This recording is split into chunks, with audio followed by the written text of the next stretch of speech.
Welcome to our Sayali fashion designer channel आणि मी आहे सायली. तर तुम्हा सर्वांचं आपल्या आजच्या नवीन अशा छानशा व्हिडिओमध्ये मी मनापासून खूप खूप स्वागत करते. तर कसे आहात तुम्ही? नक्कीच मस्त आणि मजेत असणार आहात. आणि आपल्या आजच्या महत्त्वाच्या अशा व्हिडिओला आता खरं तर आपण सुरुवात करूया. तर आज आपल्याला ब्लाऊजला परफेक्ट फिटिंग टाकायची आहे. बऱ्याचदा फिटिंगची लाईन सरळ येत नाही, मुंड्यातले जॉईंट खालीवर होतात, फिटिंग टाकताना बरंचसं कन्फ्युजन असतं आणि फिटिंगला सुद्धा व्यवस्थित बसत नाही. एक तर टाईट होतं, एक तर लूज होतं. सो तसं होऊ नये त्यासाठी कशा पद्धतीने फिटिंग टाकावी तर हे सांगणार आहे. महत्त्वाचं म्हणजे ब्लाऊजची फिटिंग ही फक्त एका गोष्टीवर डिपेंड नसते, तर ती डिपेंड असते की आपण शोल्डर कसं जोडतोय, बाही कशी जोडतोय, बाही जोडण्याच्या आधी कुठल्या गोष्टी चेक करायच्या जेणेकरून पुढे मुंड्यातले पॉईंट्स वरखाली होणार नाही, आपल्या पुढं काही फिटिंगला प्रॉब्लेम येऊ नये. त्यासाठी बाही जोडण्याच्या आधी जी काही स्टेप असते तर ती तुम्ही फॉलो करताय की नाही तर ते सुद्धा तितकंच गरजेचं आहे. आणि त्यानंतर महत्त्वाचं म्हणजे फिटिंग कशी टाकायची, त्याचबरोबर बाही सोडल्यानंतर आपले पॉईंट कोणते कुठले चेक करायचे, तर हे सगळं मी तुम्हाला अतिशय सावकाश स्टेप बाय स्टेप आणि खूप काही महत्त्वाच्या टिप्स अँड ट्रिक्स आहेत सांगणार आहे, जेणेकरून तुम्हाला आपला आजचा हा व्हिडिओ बघून परफेक्ट ब्लाऊजला फिटिंग टाकता येईल. हा जो काही ब्लाऊज आहे तर हा आहे बोटनेकचा, बोटनेक विथ प्रिन्सेस. सो नक्कीच तुमच्या लक्षात येईल की कशा पद्धतीने किंवा कुठल्या स्टेप बाय स्टेप फॉलो करत ब्लाऊजला फिटिंग टाकावी, जेणेकरून फिटिंगची लाईन सुद्धा सरळ येईल आणि कस्टमरला ब्लाऊज एकदम परफेक्ट बसेल.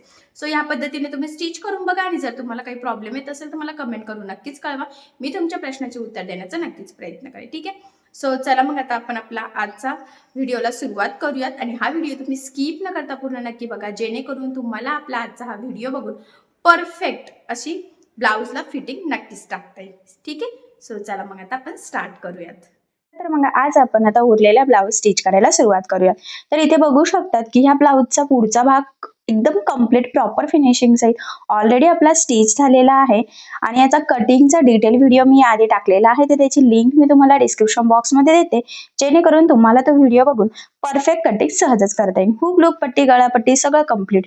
त्यानंतर याची स्लीव सुद्धा छान अशी एकदम कमीत कमी कपड्यामध्ये काठ यूज करून आपण छोटीशी फुगाबाही इथे रेडी केलेली आहे आणि ही सुद्धा खूप सुंदर दिसते. त्यानंतर हा आहे याचा back part. New trending boatneck मधली ही डिझाईन बनवलेली आहे आणि याचा सुद्धा कटिंग स्टिचिंगचा व्हिडिओ म्हणजे बाही डिझाईन आणि बॅकनेक डिझाईनचा आणि ब्लाऊज कटिंगचा तर याआधी टाकलेला आहे. तर सगळ्यांची लिंक मी तुम्हाला कमेंट बॉक्स आणि डिस्क्रिप्शन बॉक्स मध्ये पिन करते, जेणेकरून तुम्हाला तो व्हिडिओ इझिली मिळून जाईल. ठीक आहे. सो चला आता आज आपल्याला ब्लाऊजला फिटिंग टाकायची आहे. तर फिटिंग टाकणं फक्त एका फिटिंगवर डिपेंड नसतं, तर शोल्डर कसं जोडायचं, बाही कशी जोडायची, बाही जोडायची आधी कुठल्या गोष्टींची काळजी घ्यायची, तर या सगळ्या गोष्टींवर ते डिपेंड असतं. सो चला मग आता सगळ्यात आधी आपल्याला शोल्डर इथे जोडून घ्यायचं. तर बॅक पार्ट सरळ ठेवायचा आहे आणि जेवढी तुमची ब्लाऊजची उंची असेल ना त्याची मार्किंग करायची.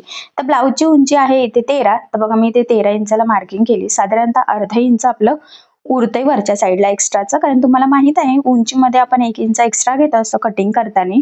सो अर्धा इंच शोल्डर आणि अर्धा इंच आपल्या कमरेच्या पार्टमध्ये जात असतं.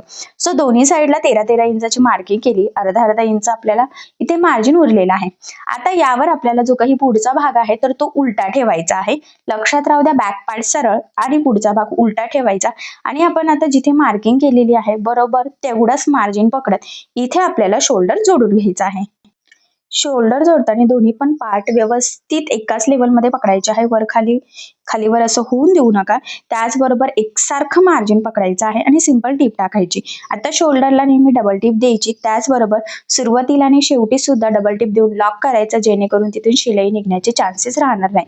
म्हणजे गळ्याच्या साईडला पण निघायला नको शिलाई आपली, टीप आणि मुंड्याच्या साईडला सुद्धा नको. तर बघा अशा पद्धतीने परफेक्ट असं शोल्डर पण इथे जोडून घेतलेलं आहे. आता हे मी तुम्हाला ओपन करून दाखवते. बघा किती व्यवस्थित जोडलं गेलेलं आहे.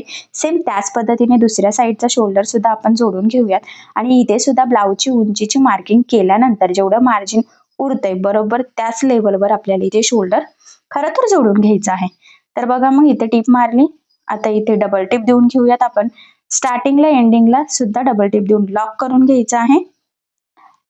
आणि यानंतर आता बघा हा जो काही ब्लाऊज आहे ना तर हा आपल्याला ह्या पद्धतीने सरळ करायचा आहे आणि शोल्डर बघा इथे किंचितचं एक्स्ट्रा होतं तर ते कट करून व्यवस्थित सरळ करून घ्यायचं. सेम त्याच पद्धतीने दुसऱ्या साईडचं सुद्धा बघा जे काही किंचितचं एक्स्ट्राचं असेल तर ते कट करून आपल्याला इथे व्यवस्थित सेम करून घ्यायचं आहे. या पद्धतीने जर शोल्डर जोडलं तर ब्लाऊजची उंची कधीच कमी जास्त सुद्धा होत नाही किंवा शोल्डर सुद्धा उतरण्याचे चान्सेस राहत नाही. यानंतर आता बाही जोडायची आहे. पण बाही जोडण्याच्या आधी ही जी काही स्टेप आहे ही खूप इम्पॉर्टंट आहे बघा. हुकपट्टीच्या तिथे व्यवस्थित सेंटरला हुकपट्टी ठेवून आपल्याला किंचितचं जे वरच्या साईडने एक्स्ट्रा असेल तर ते पण कट करायचं आहे आणि जो काही कमरेचा पार्ट कुठपर्यंत येतोय त्याची सुद्धा मार्किंग करायची. लूप पट्टीच्या साईडला सुद्धा सेम लूप पट्टी सोडून जिथपर्यंत आपली कमर येते म्हणजे पुढचा भाग येतोय साईड पार्टला तर तिथे मार्किंग करायची. तर ते लगेच कट करायचं नाहीये तर ते नंतर करायचं असतं. पण आधीच हे व्यवस्थित चेक करायचं जेणेकरून मुंड्यातले जॉईंट आपले खालीवर होत नाही. त्यानंतर ह्या दोन्ही स्लीव्ज रेडी झालेल्या आहे. मी पुन्हा सांगते याचा कटिंग स्टिचिंगचा व्हिडिओ याआधी टाकलेला आहे. तर बघा ह्या ज्या काही बाही आहे ना तर ह्या व्यवस्थित दोन वेगवेगळ्या साईडला आपल्याला ठेवून घ्यायच्या आहे. खोलगट भाग बरोबर पुढे येईल याची काळजी आपल्याला इथे घ्यायची आहे आणि जेवढी बाही लांबी असेल त्याची आपल्याला इथे मार्किंग करून घ्यायची आहे. तर हा जो काही ब्लाऊज आहे तर ह्या ब्लाऊजची जी काही बाही लांबी आहे तर ती आहे 5 इंच. तर बघा इथून बरोबर मार्किंग करायची आहे आणि जवळजवळ अर्धा इंच तरी आपल्याला इथे मार्जिन उरते म्हणजे बाही जोडणं व्यवस्थित होईल. ठीक आहे. आता तीच बरोबर मध्यभागीची मार्किंग सुद्धा आतल्या साईडने करून घ्यायची आहे. इथे कट मारला तर बऱ्याचदा ब्लाऊजचे धागे निघतात त्यामुळे डायरेक्ट चॉकने मार्किंग केली तरी चालते. वरूनही करायची ना आतल्या साईडने पण करायची म्हणजे बाही जोडणं सुद्धा आपल्याला इझी जातं. त्यानंतर हा ब्लाऊजचा पार्ट सरळ ठेवायचा आहे. त्यावर आपल्याला ही बाही उलटी ठेवायची. अशा पद्धतीने ठेवायची की खोलगट भाग पुढे येईल आणि एकदा चेक करायचं आहे की आपल्याला बाही पुरत आहे की नाही. सो आपल्याला व्यवस्थित पुरत आहे तर आता आपण ती जोडायला सुरुवात करूयात. तर बघा मग आता डिझाईन सेंटरला असली तर आपण मध्यभागीपासून जोडत असतो. इथे तसं काही गरज नाही त्यामुळे मग मी स्टार्टिंग पासून इथे जोडायला सुरुवात केली. फक्त लक्षात राहू द्या बाही लांबीची मार्किंग केल्यानंतर जेवढं मार्जिन उरतंय बरोबर तेवढंच मार्जिन पकडत आपल्याला इथे बाही जोडून घ्यायची आहे. मार्जिन कमी जास्त होऊ देऊ नका. त्याचबरोबर बाही जोडताना खूप लूज पण सोडायची नाही आणि खूप खेचायचं सुद्धा नाहीये कारण की मुंड्याचा शेप सुद्धा गोलाकार आहे आणि बाहीचा सुद्धा. त्यामुळे काय होतं की ताणली की बाही ताणली जाते आणि बरेचशी एक्स्ट्रा येते आणि एक्स्ट्रा झालेली बाही ज्यावेळेस आपण कट करतो आणि ब्लाऊज घालतो तर ती अजिबात व्यवस्थित आपल्याला बाही बसतच नाही. अनकम्फर्ट फील होतं खेचल्यासारखी होते. सो तसं होऊ नये त्यासाठी अतिशय व्यवस्थित आपल्याला ती जोडून घ्यायची. त्यानंतर मुंड्यातले जॉईंट मॅच होत आहे का बाही ते साईड फिटिंग बरोबर पुढचा मागचा भाग व्यवस्थित एकावर एक येतोय का नाही तर ते आपल्याला इथे चेक करून घ्यायचं आहे. ठीक आहे. तर ते बरोबर आलेलं आहे. आता सेम त्याच पद्धतीने दुसऱ्या साईडची बाही सुद्धा आपण इथे जोडून घेऊयात आणि इथे सुद्धा इम्पॉर्टंट पॉईंट हाच आहे की बाही उलटी ठेवायची आहे आणि खोलगट भाग पुढे आला पाहिजे आणि सेंटरला बरोबर बाही ठेवून मोजून घ्यायची. आपल्याला व्यवस्थित पुरत आहे ना. ठीक आहे. आणि आता आपण ती जोडायला सुरुवात करूयात. मी पुन्हा सांगते बाही लांबी 5 इंच आहे. 5 इंचाची मार्किंग केल्यानंतर जेवढं मार्जिन उरतंय तेवढं बरोबर एकसारखं मार्जिन पकडत खरं तर आपल्याला इथे ही बाही जोडून घ्यायची आहे. सो बघा मग मी अतिशय सावकाश व्यवस्थित थोडं थोडं पकडत इथे बाही लावत आहे कारण की खालचा आणि वरचा म्हणजे बाहीचा पार्ट आणि खालचा ब्लाऊजचा पार्ट कमी जास्त मार्जिन पण व्हायला नकोय. कमी जास्त झालं तरी ते अनकम्फर्ट दिसतं फुगल्यासारखं दिसतं. सो तसं होऊ नये त्यासाठी अतिशय काळजीपूर्वक व्यवस्थित एकावर एक पकडत आपल्याला ही बाही जोडून घ्यायची आहे ती सुद्धा न खेचता. ठीक आहे. सो बघा मग अशा पद्धतीने आपण एकदम छान परफेक्ट अशी बाही जोडून घेतलेली आहे. सो आता इकडची बाही सुद्धा जोडून झाल्यानंतर मुंड्यातले जॉईंट साईड फिटिंग व्यवस्थित येते की नाही तर ते आपल्याला एकदा इथे चेक करून घ्यायचं आहे. सो मग ते आपण बघा ह्या पद्धतीने चेक करून घेऊयात आणि जर का एखाद्या लाईनीचा फरक असेल तर शिलाई मारून ते व्यवस्थित सेट करून घ्यायचं आहे. ठीक आहे. आता आपल्याला इथे स्लीव्हजला द्यायची आहे डबल टिप दोन्ही पण स्लीव्हजला. तर मग काय करायचं डबल टिप देण्याच्या आधी मी ज्या पद्धतीने मुंड्यातले जॉईंट आपली फिटिंग बरोबर एकावर एक येते की नाही पुढचा मागचा भाग कमी जास्त तर होत नाही ना तर हे चेक करायचं आणि मगच तुम्ही इथे डबल टिप देऊन घ्यायची आहे. असं ही बाही जोडताना आपण सेंटर पासून कमरेचं माप मुंड्याच्या साईडला किंचितचं एक्स्ट्रा होतं तर ते आपण कट केलेलं आहे. त्यामुळे खरं तर मुंड्यातली जॉईंट खालीवर होणारच नाही पण तरी सुद्धा तेवढं एक व्यवस्थित काळजीपूर्वक चेक करून घ्यायचं आहे. सो बघा मग फायनली दोन्ही पण साईडला आपण इथे स्लीव्हजला डबल टिप देऊन घेतलेली आहे. सो बघा शोल्डर जोडताना पण डबल टिप द्यायची होती आणि बाहीला सुद्धा. खरं तर संपूर्ण ब्लाउज स्टिच करता करता मी जिथे जिथे तुम्हाला याआधी सुद्धा सांगितलेलं आहे की डबल टिप द्यायची आहे, तर तिथे तिथे तुम्ही आठवणीने डबल टिप देऊन घ्यायची. सो बघा मग या पद्धतीने इथे आपलं हे झालेलं आहे. त्यानंतर ब्लाउज सरळ असतानाच आपल्याला एक सिंपल टिप टाकून घ्यायची आहे. ही टिप मारताना जेवढं शक्य आहे तेवढं कमीत कमी मार्जिन पकडायचं आहे. त्याचबरोबर बाहीचा जॉईंट म्हणजे मुंड्यातला जो काही जॉईंट दिसतोय बाहीचा आणि खालचा, तर तो एकतर आतला जो काही कपडा आहे तर तो खाली फोल्ड करा किंवा एक तर वरती करा, पण एक खाली एक वरती करू नका. आणि किंचित जे एक्स्ट्राचं होतं बघा कमरेचा नाही का, आपण आधीच बाही लावताना जी मार्किंग केली होती तर बरोबर त्याच मार्किंगच्या लेवलमध्ये आपण जोडलं होतं आणि आता ते कट करून घेतलं. तर बघा किती परफेक्ट असं तुम्हाला हे दिसत असेल. ऑब्वियस आता आपली फिटिंग सुद्धा परफेक्टच येणार आहे. सेम त्याच पद्धतीने आता आपल्याला दुसऱ्या साईडचं सुद्धा जोडून घ्यायचं आहे आणि तिथे सुद्धा जोडताना जेवढं शक्य आहे तेवढं कमीत कमी मार्जिन आपल्याला पकडायचं आहे. त्याचबरोबर इम्पॉर्टंट पॉइंट आहे की जो काही जॉईंटचा पार्ट आहे आता तो आधीचा जोडताना जसं केलेला आहे एक तर खाली एक तर वरती त्याच पद्धतीने करायचं आहे, म्हणजे फिटिंगला प्रॉब्लेम यायला नको. त्याचबरोबर सेंटर पासून आपण बरोबर कमरेचा पार्ट इथे चेक करत होतो की तो पार्ट कुठपर्यंत येतोय, तर त्याच लेवलमध्ये आपल्याला इथे तिरकी अशी टीप टाकून घ्यायची आहे. ठीक आहे. आणि आता आपल्याला ते एक्स्ट्रा कट करायचं. तुम्हाला माहित आहे की बॅक पार्टला आपण डायरेक्ट जेवढं वरती असतं तेवढंच मार्किंग करतो, त्यामुळे हे किंचितसं थोडंसं टक्स टाकल्यानंतर वगैरे एक्स्ट्रा येतच असतं, तर ते फिटिंगच्या वेळेस आपल्याला कट करायचं असतं. ठीक आहे. सो बघा मग अशा पद्धतीने परफेक्ट आपण इथे दोन्ही साईडने जोडून घेतलेलं आहे. आता आपल्याला टाकायची आहे ब्लाऊजला फिटिंग. तर ब्लाऊज ह्या पद्धतीने व्यवस्थित उलटा करून घ्यायचा आहे. त्याचबरोबर साईडनी व्यवस्थित प्रेस करायचा आहे, एकदम घडीवर घडी व्यवस्थित, कारण की हे जर व्यवस्थित सेट झालं नाही तर फिटिंग आपली चुकू शकते. त्यासाठी हे व्यवस्थित सेट करणं मोस्ट मोस्ट मोस्ट इम्पॉर्टंट आहे. सो बघा मग एकदम व्यवस्थित इथे सगळ्यात आधी प्रेस करून घ्यायचं. हुक पट्टी बरोबर सेंटरला ठेवायची आहे. लूप पट्टी 1 इंचाची सोडून सेंटरला ठेवायची आणि इथे एक पिन लावायची.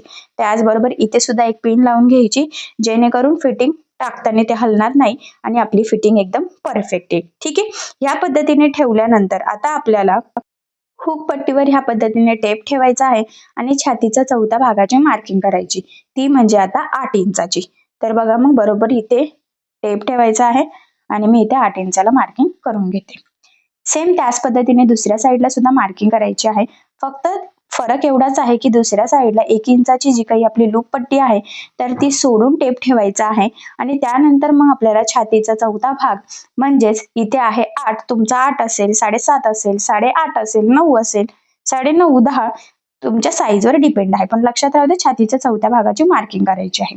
ठीक आहे. यानंतर कमरेचा चौथा भाग घ्यायचा.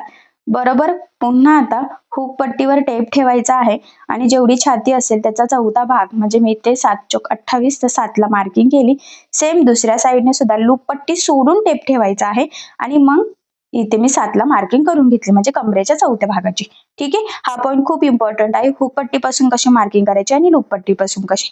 त्यानंतर दंडघेर आहे 10, तर मी इथे 5ला मार्किंग करून घेतलेली आहे बघा. सेम त्याच पद्धतीने आता आपण इथे सुद्धा दुसऱ्या साईडला 5 इंचाला मार्किंग करून घेणार आहोत. म्हणजे जेवढं तुमचा दंडघेर असेल ना तर त्याचं आपल्याला खरं तर निम्म घ्यायचं असतं. ठीक आहे. तर बघा इथून इथे मार्किंग केली आणि सेम त्याच पद्धतीने दुसऱ्या साईडला सुद्धा तशीच मार्किंग आपल्याला खरं तर इथे करून घ्यायची आहे. ठीक आहे. आता जी मार्किंग केलेली आहे एक्झॅक्टली त्यावरच आपल्याला इथे फिटिंग टाकायची आहे. एकदा फिटिंगची लाईन चेक करून घ्यायची आहे, बरोबर आपला फिटिंगचा मुंडा वगैरे येत आहे की नाही. आणि त्यानंतर बघा मग इथून ही लाईन आणि इथून इथे, तर फिटिंगची लाईन आपण आता इथे ड्रॉ करून घेतलेली आहे. सेम त्याच पद्धतीने इथलं सुद्धा आपल्याला तसंच मार्क करायचं आहे बघा. तर तुमच्या इथे लक्षात येईल की फिटिंगची लाईन एकदम प्रॉपर अशी सरळ आलेली आहे. याचाच अर्थ आपलं कटिंग आणि स्टिचिंग आणि आतापर्यंतची फिटिंगची मार्किंग सगळं एकदम परफेक्ट झालेलं आहे. सो आता आपल्याला इथे जी काही आपण मार्किंग केलेली आहे एक्झॅक्टली त्यावरच टीप टाकून घ्यायची आहे. तर बघा मग आता फिटिंग टाकताना आपल्याला सुरुवातीला डबल टीप द्यायची आहे आणि तिथे व्यवस्थित लॉक करून घ्यायचं आहे, जेणेकरून तिथून शिलाई निघायला नको, खरं तर यासाठी.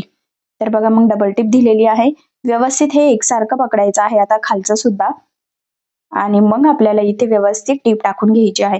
आता टीप मारताना जी मार्किंग केलेली आहे एक्झॅक्टली त्यावरच आपली टीप येईल, याची आपल्याला खरं तर इथे काळजी घ्यायची आहे आणि लास्टला सुद्धा बघा डबल टिप देऊन आपण लॉक करून घेतलेला आहे.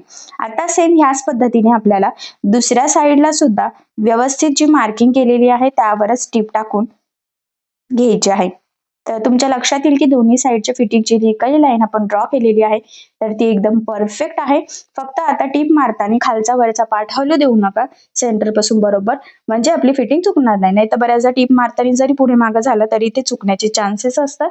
सो तेवढ्या गोष्टीची आपल्याला इथे खरं तर काळजी घ्यायची आहे. तर बघा मग फायनली दोन्ही साईडला आपण टीप टाकलेली आहे. त्यानंतर आता दोन्ही साईडला आपल्याला 3 ते 4 एक्स्ट्राच्या टिपा मारून घ्यायच्या असतात, पाव इंचाचं मार्जिन ठेवून. तर त्या सुद्धा आता आपण दोन्ही साईडला इथे मारून घेऊयात. म्हणजे कसं कस्टमरला जर नंतर वाटलं की ब्लाऊज लूज होतोय, टाईट होतोय, तर ती शिलाई ओपन करण्यासाठी त्यांच्याकडे मार्जिन हवं. सो खरं तर यासाठी आपल्याला इथे एक्स्ट्राची शिलाई मारून घ्यायची असते. सो तुम्ही सुद्धा मारून घ्यायची. ठीक आहे. सो सेम ह्याच पद्धतीने आता मी दुसऱ्या साईडला सुद्धा इथे टिप मारून घेते आणि हा जो काही ब्लाऊज आहे त्याची जी काही फिटिंग आहे तर तुमच्याकडे तर लक्षात येईल की किती प्रॉपर अशी सरळ आलेली आहे. आता आपण हा ब्लाऊज मी म्हणजे सरळ करून बघूयात की त्याची फिनिशिंग लुक कसा आलेला आहे ते. सो बघा मग फायनली बोटनेक मधला आपला प्रिन्सेस ब्लाऊज इथे कम्प्लीट झालेला आहे. छान असा डिझायनर, बाही पण मस्त डिझाईनची आहे, फिटिंगची लाईन सरळ आलेली आहे, मुंड्यातले जॉईंट सुद्धा परफेक्ट आलेले आहे, कुठेही खालीवर झालेले नाहीये. बॅकनेकची डिझाईन सुद्धा खूप छान लेटेस्ट ट्रेंडिंग अशी आहे आणि मस्त असा डिझायनर ब्लाऊज मस्त असं सुंदर पफ सहित फायनली रेडी झालेला आहे. सो बघा मग तुम्ही इथे बघू शकतात की प्रिन्सेस ब्लाऊजचा पफ इतका छान आलेला आहे की हा ब्लाऊज नक्कीच आपल्याला फिटिंगला खूप म्हणजे खूप सुंदर आणि परफेक्ट बसणार आहे. फिटिंगची लाईन सुद्धा एकदम सरळ आलेली आहे. ब्लाऊजची फिनिशिंग सुद्धा खूप छान आलेली आहे. खरं तर बघितल्यावरच लक्षात येतंय ब्लाऊजच्या लुक वरून की ब्लाऊज किती सुंदर असा बसणार आहे. सो तुम्ही सुद्धा सेम याच पद्धतीने कटिंग स्टिचिंग करा. नक्कीच तुमचा सुद्धा ब्लाऊज असा छान परफेक्ट फिनिशिंग आणि फिटिंग सहित तयार होईल. ठीक आहे. त्याचबरोबर याची जी काही बाही आहे तर ती सुद्धा आपण एकदम कमीत कमी कपड्यामध्ये काठ यूज करून छान अशी ट्रेंडिंग फुगा बाही बनवलेली आहे छोट्या बाहीवर. बऱ्याचदा छोट्या बाहीवर डिझाईन कशी बनवावी सुचत नाही. सो अशी डिझाईन तुम्ही नक्की ट्राय करू शकतात आणि याचा सुद्धा मी कटिंग स्टिचिंगचा व्हिडिओ याआधी टाकलेला आहे. सो तुम्ही तो व्हिडिओ बघा म्हणजे तुम्हाला नक्कीच कशा पद्धतीने स्टिच करावी ही बाही कमी कपड्यामध्ये कमी ब्लाऊज पीस मध्ये तर हे सुद्धा सहजच लक्षात येईल. कारण की फक्त 80 सेंटीमीटर हा ब्लाऊज पीस होता. त्याचबरोबर याची उंची वगैरे सगळं जास्त होतं. सो तरी सुद्धा एकदम परफेक्ट असा ब्लाऊज आपण इथे रेडी केलेला आहे व्यवस्थित सगळं मॅनेज करून. ठीक आहे. सो याची जी काही बॅकनेक डिझाईन आहे ना खरं तर ती सुद्धा खूप सुंदर आणि ट्रेंडिंग आहे. आरी वर्कचे इथे बीड्स यूज केलेले आहे आपण आणि त्यामुळे तर ह्या डिझाईनला खूप सुंदर असं लुक आलेला आहे. लेस सुद्धा छान डिझायनर आहे. सो फायनली खूप छान असा आपला हा ब्लाऊज रेडी झाला. सो तुम्ही सुद्धा असा ब्लाऊज नक्की ट्राय करून बघा. नक्कीच या ब्लाऊजमुळे साडीला खूप सुंदर असं लुक येईल आणि आय होप सो असा छानसा डिझायनर ब्लाऊज तुमच्या कस्टमरला सुद्धा नक्कीच आवडेल. सो तुमच्या कस्टमरला सुद्धा अशा डिझायनर ब्लाऊजची आयडिया तुम्ही नक्कीच देऊन बघा. ठीक आहे. सो तर बघा मग खरं तर फायनली आपला कम्प्लीट ब्लाऊज हा स्टिच झालेला आहे. नक्कीच तुमच्या लक्षात आलेला असेल की हा कसा स्टिच करायचा आणि आजचा जो काही पॉईंट होता तो म्हणजे फिटिंग, शोल्डर जोडणे, बाही जोडणे, फिटिंग टाकणे. तर हे सगळं मी तुम्हाला अतिशय सावकाश स्टेप बाय स्टेप आणि खूप काही महत्त्वाच्या टिप्स अँड ट्रिक्स आहेत सांगितलेलं आहे, जेणेकरून तुम्हाला आपला आजचा हा व्हिडिओ बघून परफेक्ट ब्लाऊजला फिटिंग टाकता यावी यासाठी. सो या पद्धतीने फिटिंग तुम्ही टाकून बघा, नक्कीच फिटिंग परफेक्ट येणार आहे. पण जर तुम्हाला यामध्ये काही प्रॉब्लेम येत असेल तर मला कमेंट करून नक्कीच कळवा. मी तुमच्या प्रश्नाचे उत्तर देण्याचा नक्कीच प्रयत्न करेन. ठीक आहे. सो चला मग आता आपण आपला आजचा व्हिडिओ इथेच थांबूयात आणि तुम्हाला आपला आजचा व्हिडिओ कसा वाटला हे मला कमेंट करून नक्की कळवा. त्याचबरोबर आपला व्हिडिओ आवडला असेल तर व्हिडिओला लाईक करायला विसरू नका आणि असेच नवनवीन छानसे व्हिडिओज बघण्यासाठी आपल्या सायली फॅशन डिझायनर या चॅनलला लाईक करा, शेअर करा आणि सबस्क्राईब करायला विसरू नका. ठीक आहे. सो चला मग भेटूया पुन्हा नवीन अशा छानशा व्हिडिओमध्ये. तोपर्यंत टेक केअर, काळजी घ्या आणि आपला आजचा व्हिडिओ शेवटपर्यंत पूर्ण बघितल्याबद्दल thank you so much. Bye bye.